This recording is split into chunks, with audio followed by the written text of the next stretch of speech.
ये बहुत ही आश्चर्य की बात है कि पूरे विश्व में एक ही रिवील्ड बुक प्रिजर्व बुक कहलाती है, जिसे कुरान कहते हैं, जो इटरनल बुक है। तो उस बुक में बहुत बातें लिखी हुई हैं, लेकिन उसको समझ के नहीं पढ़ा गया। हमारे जो पिछले तकरीबन 400-500 सालों से हमारे जो इस्लामिक स्कॉलर हुए हैं, भले ही वो बहुत बड़े शायर भी हों, वो बहुत बड़े आलिम हों, 6-6 हिस्सों में उन्होंने कुरान का तफहीम की हो या उसको समझाया हो, एक्सप्लेनेशन किया हो, लेकिन वो कुरान को खुद भी नहीं समझे। उन्होंने अपनी जो थ्योरी थी, कि अपना जो उनका मिजाज था, उस मिजाज को उसमें डाल दिया।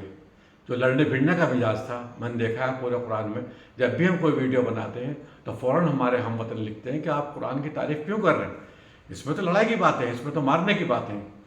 तो मैं ये बताना चाहता हूँ कि देखिए, कुरान को अगर आप नहीं समझे तो और आप वैसे ही हिफ्ज़ कर रहे हैं या उसको वैसे ही रट रहे हैं या उसको मरने पढ़ रहे हैं, तो आप कुरान के साथ जुल्म कर रहे हैं। और आप जो हैं अपने आप को मुस्लिम नहीं बल्कि ट्रेडिशनल मुस्लिम कहिए। ट्रेडिशनल मुस्लिम भी बल्कि आसान लफ्ज़ है, आप अपने आप को मुनाफिक कहिए, क्योंकि मुनाफिक के मायने हैं जो ज़ाहिरी दीनदारी करता हो और स्पिरिट से वाकिफ़ ना हो। तो आज मैं ये बताना चाहता हूँ कि इस्लाम की या कुरान की स्पिरिट क्या है, रूह क्या है, उसकी आत्मा क्या है। तो उसकी जो आत्मा है वो इतनी गहरी है कि अगर आप उस पर एक बार अमल कर लेंगे आत्मा पर, तो आपको खुदा से मोहब्बत हो जाएगी, आप खुदा से प्यार करने लगेंगे, और आप पूरी इंसानियत जो उसकी बनाई हुई है, चाहे वो किसी भी धर्म से हो, औरत हो, मर्द हो, काला हो, गोरा हो, छोटा हो, बड़ा हो, अमेरिका का हो, हिंदुस्तान का हो, ऑस्ट्रेलिया का हो, रशिया का हो, हर इंसान से आपको मोहब्बत हो जाएगी। लेकिन आज मैं देखता हूँ कि तमाम दुनिया के मुसलमान जो हैं वो नफ़रत की स्पिरिट में जी रहे हैं। तमाम दुनिया के लोग परेशान हैं उनसे। आज ये एक तरह से पूरी दुनिया जो है वो उनके लिए मतलब वो ऐसे हो गया जो दुश्मन हो। कोई कहता है अपने अलावा सबको काफिर बताते हैं, कोई कुछ बताता है। तो ये बहुत गलत बात है। तो कोई भी आदमी जो खुदा को ना मानता हो, जो सच्चाई को छुपाता हो, चाहे वो भले ही मुस्लिम हो, वो भी काफिर हो सकता है। ये बहुत गलत बात होती है। काफिर का मतलब होता है हॉस्टाइल करना, झुटलाना, छुपाना। तो आज मैं ये कहना चाहता हूँ कि हर्षिता मिश्रा जो है टाइम्स मेल की, उन्होंने बहुत अच्छी वीडियो एक बनाई है। तो बहुत अच्छी एंकर है वो, बड़ी अच्छी आवाज़ है उनकी। तो उन्होंने एक दर्पण दिखाया है मुसलमानों को। तो मैं चाहता हूँ कि मुसलमान सोचें, गौर करें, और कुरान की जो आयत हैं, देखिए इत्तफाक से मुहर्रम चल रहा है, तो मैं मुहर्रम के बता दूँ कि हज़रत हुसैन जो हैं, तो उन्होंने जो हूर वो था उनका यजीद का कमांडर, उसको माफ़ किया, और ये एक आयत याद की अपने दिल में। वो आयत थी कुरान के सूरह नूर की 22वीं आयत, कि क्या तुम नहीं चाहते अल्लाह तुम्हें माफ़ करे? अगर तुम्हें चाहते हो तो लोगों को माफ़ करो। तो ये चीज़ जो है उनकी, हमें हज़रत हुसैन को और इस तरह से उनको हर सिचुएशन में लाएं, हर एक को माफ़ करें, भले उसने उनके साथ की हो या हमारे साथ कोई गलती की हो। तो मेरा कहना यह है कि आप इस वीडियो को देखें गौर से, और जो ये बात बाइबल में भी कही गई है, आप बता पढ़ेंगे तो उसकी जो आयत है उसके जब देखेंगे तो उसमें कहा है कि आज जो लोग हैं वो उनका जो अंदर से है वो वॉल्फ है, यानी गीदड़ है, और ऊपर से उन्हें भेड़ की खाल हो रही है। तो आज हम सारे लोग मुनाफिक हो रहे हैं, सारे लोग ज़ाहिरी दीनदारी कर रहे हैं। तो आप एक बार सुनेंगे और उसके बाद में मुझे इसको वीडियो को आगे फैलाएंगे और मुझे बताएंगे कि इसमें हमें क्या करना चाहिए। और हमारी जो वीडियोज़ आ रही हैं, मैं तो यही कोशिश करता हूँ कि आप जो है उनके इस्लाम की रूह को, कुरान की रूह को जानें। तो उसमें हम और क्या इवेंट कर सकते हैं, ये आप हमें राय दीजिए। यहूदी मुसलमानों को इस्लाम तो नहीं सिखाएगा। यहूदी और ईसाई आखिर एक मुसलमान को कौन सा इल्म और तालीम दे सकते थे? यानी इल्म कैसा भी उसे हासिल करना चाहिए, चाहे वो मदरसे की तालीम हो या फिर स्कूल और कॉलेज का। लेकिन मुसलमान ने तालीम से ही दूरी बना ली। आज मुसलमान भारत में सबसे जाहिल कौम है। इल्म और तालीम से दूरी बनाने की वजह से मुसलमान दूसरी भाषाओं से भी अनजान है। भारत के मुसलमान आज भी कुरान से बहुत दूर हैं। कुरान अरबी भाषा में है। 1400 साल से लेकर आज तक रोज़ा, नमाज, खुतबा सब अरबी भाषा में होता है। मुसलमानों के लिए अरबी भाषा ही एक सबसे बड़ी समस्या है, क्योंकि अरबी भारतीय मुसलमानों की मातृभाषा नहीं है। भारतीय मुसलमानों की भाषा हिंदी, उर्दू, भोजपुरी, मराठी, तमिल, तेलुगु, मलयाली, कन्नड़, बंगाली है। इसलिए स्थानीय और क्षत्रिय भाषा ही मुसलमानों की मातृभाषा है। ऐसे में उनके लिए अरबी भाषा अपने आप में ही बहुत पराया है। मुसलमान अपनी क्षत्रिय और मातृभाषा से बहुत प्यार करता है, इसलिए मुसलमानों ने अरबी का व्याकरण सीखकर कुरान पढ़ना तो सीख लेता है, लेकिन कुरान में क्या लिखा है और कुरान में अल्लाह क्या कहता है, इस बात से मुसलमान बिल्कुल अनजान है। यानी मुसलमान अगर हाफिज़े कुरान भी हो जाए तब भी उसने केवल कुरान को रट लिया है, लेकिन कुरान के एक एक शब्द का अर्थ खुद उन मौलानाओं और इमामों को नहीं पता जो नमाज और कुरान पढ़ाते हैं।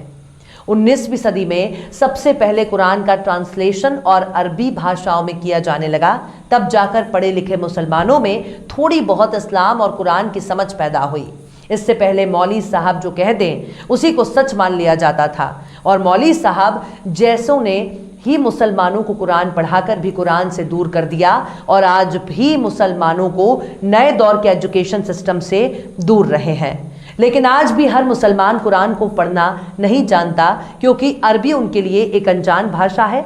मुसलमानों में कुरान और अरबी की समझ रखने वालों को आलिम कहा जाता है। ये लोग मुफ्ती, कारी, अल्लामा जैसे नामों से पहचाने जाते हैं। बहुत ही कम ऐसे मुसलमान हैं जो खुद को मुसलमान समझते हैं, वरना ज़्यादातर लोग शिक्षा के अभाव में मुसलमान होने से ज़्यादा खुद को सैयद, मुगल, शेख, पठान, अफगान कहने में ज़्यादा गर्व महसूस करते हैं। तो ऐसे में सवाल है कि ऐसी जाहिल, बदकार और जातिवाद से दूषित कौम को आप किस नज़रिए से मुसलमान कहते हैं? जातिवाद के अलावा भी भारतीय मुसलमानों में एक और बीमारी ने बहुत ही तेजी से पांव पसार लिए हैं, और उसका नाम है फिरका परस्ती। मुसलमानों को धक्के मारकर पीछे धकेलने में जातिवाद और वैचारिक मतभेद की बहुत बड़ी भूमिका है। मुसलमानों में सबसे ज्यादा जातिवाद और मसलक फिरके हैं। इन्हें आप वैचारिक मतभेद वाले संगठन या फिर विचारधारा कह सकते हैं। इनको देवबंदी, वहाबी, बरेलवी के नाम से भी पहचाना जा सकता है। आपको ये बात सुनकर भी बहुत हंसी आएगी कि भारत का मुसलमान ही विचारधारा के आधार पर एक दूसरे को मुसलमान नहीं मानते। आप सोच रहे होंगे, अगर ये लोग एक दूसरे को मुसलमान नहीं मानते तो फिर क्या मानते हैं? दरअसल ये लोग एक दूसरे को काफिर और गैर मुस्लिम मानते हैं। दरअसल हर देवबंदी, वहाबी, बरेलवी एक दूसरे को अपना वैचारिक दुश्मन मानते हैं, एक दूसरे के खिलाफ फतवे जारी करते रहते हैं। भारत के मुसलमान इतने निर्लज्ज हो चुके हैं कि इन्होंने विचारधारा के आधार पर अपनी अपनी मस्जिदें भी बनवा ली हैं। हर विचारधारा वाला व्यक्ति दूसरे विचारधारा वालों की मस्जिद में नमाज पढ़ने से परहेज करता है। एक फिरका तो खुद को बरेलवी कहता है और कहता है कि जो मुसलमान बरेलवी नहीं वो मुसलमान ही नहीं और कभी भी जन्नत में नहीं जाएगा। यानी जन्नत का एकमात्र दावेदार वो खुद को मानता है। आपको हैरानी होगी कि दूसरे विचारधारा के मुसलमान ने अगर बरेलवी विचारधारा की मस्जिद में कदम रख दिया तो फिर उसकी खैर नहीं। अगर वो बच गया तो शायद ही उसकी हड्डी पसली और इज्जत सलामत रहे। एक बात और, जिंदा रहते हुए भी हर मुसलमान दूसरे मुसलमान को काफिर और बद अकीदा मानता है, और अगर कभी मर गया तो उसका अंतिम संस्कार कोई दूसरे विचारधारा के व्यक्ति नहीं कर सकता। यानी पैगंबर का इस्लाम कुछ और है, लेकिन भारतीय मुसलमानों का इस्लाम कुछ और। इस बात को कहने में कोई गुरेज नहीं होना चाहिए कि पैगंबर हजरत मोहम्मद के इस्लाम और भारत के इस्लाम में जमीन आसमान का फर्क है। पैगंबर और कुरान को ठीक उल्टा काम भारतीय मुसलमान करते हैं। दुनिया के बाकी देशों में पढ़े लिखे लोग इस्लाम को पढ़कर और समझकर इस्लाम अपनाते हैं, जबकि भारत में मुसलमान बनने से पहले ये भी खुद को ही तय करना होता है कि वो कौन सा मुसलमान बनेगा। मतलब कि देवबंदी बनेगा, बरेलवी बनेगा, अहले हदीस वहाबी बनेगा। वो यानी मुसलमान सब कुछ बन जाएगा लेकिन मुसलमान नहीं बनेगा। भारत में मुसलमान बनने के लिए नाम भी बदलना होता है। यानी अगर कोई मुसलमान बनता है तो उसे अपना नाम बदलकर उर्दू नाम रखना होगा। यानी इस्लाम कहता है कि धर्म बदलने के लिए अकीदा बदलो, लेकिन भारत का मुसलमान कहता है अपना नाम भी बदलो। यानी अनिल, महेश, पूजा, मनीषा अगर को मुसलमान बनना है तो उनको अपना नाम भी बदलना होगा। इसलिए भारत का मुसलमान बहुत कंफ्यूज है। इनके कुछ उलेमाओं को अगर छोड़ दिया जाए तो ज़्यादातर एक दूसरे को नफरत की निगाह से देखते हैं, यहाँ तक कि एक दूसरे का पानी भी नहीं पी सकते। हर फिरका दूसरे फिरके वाले से सलाम भी नहीं कर सकता क्योंकि इसे गुनाह माना जाएगा। इनके कुछ उलेमा तो अक्सर पैगंबर मोहम्मद की शान में गुस्ताखी भी कर चुके हैं। आप चाहें तो इसकी तस्दीक खुद भी कर सकते हैं। ये लोग इतने अंधे हो चुके हैं कि वो मुसलमानों को ही मुसलमान नहीं मानते बल्कि उन्हें काफिर कहते हैं। तो ये है भारतीय मुसलमानों की एकता और अखंडता। भारत में ज़्यादातर आबादी ग्रामीण है जो आपस में फिरका परस्ती और मसलक के आधार पर बटे हुए हैं, तो वहीं दूसरी तरफ जातिवाद इनकी नसों में कूट कूट कर भरा है। आखिर में मैं ये कहना चाहूँगा, देखिए अभी पिछले महीने स्वीडन में कुरान जलाया गया और परसों जो है डेनमार्क में जलाया गया। बहुत बड़ा इज्तिमा किया गया क्योंकि यूएनओ में रखा भी था मुस्लिम कंट्रीज़ ने 57 मुल्कों में कि इसको ना जलाया जाए, ये मुकद्दस किताब है। तो मुकद्दस तो वो जब ही होगी जबकि हमारी ज़िंदगी में होगी, लेकिन सारी दुनिया जानती है मुसलमानों का किरदार क्या है, चरित्र क्या है। तो ये चीज़ मैं फिर कहना चाहता हूँ कि आज लिबर्टी ऑफ एक्सप्रेशन है जो कुरान ने ही दी है लोगों को, हम उसी को बंद करना चाहते हैं।